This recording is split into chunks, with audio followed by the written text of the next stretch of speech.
অনুষ্ঠিত হয়ে গেল অধ্যাপক এস.এম. ফরহাদ স্কলারশিপ প্রদান অনুষ্ঠান, যেখানে বৃত্তি প্রদান করা হয়েছে ফরিদপুরের 5 জন মেধাবী শিক্ষার্থীকে। 2022 ও 23 সালে মাধ্যমিক পরীক্ষায় সর্বোচ্চ নম্বর অর্জন করায় তাদের এই বৃত্তি প্রদান করা হয়।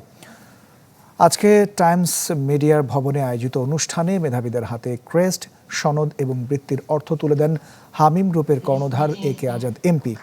ফরিদপুর জেলার মাধ্যমিক পরীক্ষায় সর্বোচ্চ নম্বর অর্জনকারী শিক্ষার্থীকে এই বৃত্তি প্রদান করা হয়।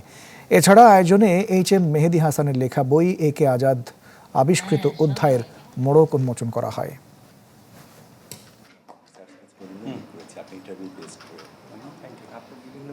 ফরিদপুর শহরে যতগুলো স্কুল কলেজ আছে, আমরা কিভাবে একটা সামগ্রিকভাবে একটা বৃত্তির ব্যবস্থা করতে পারি।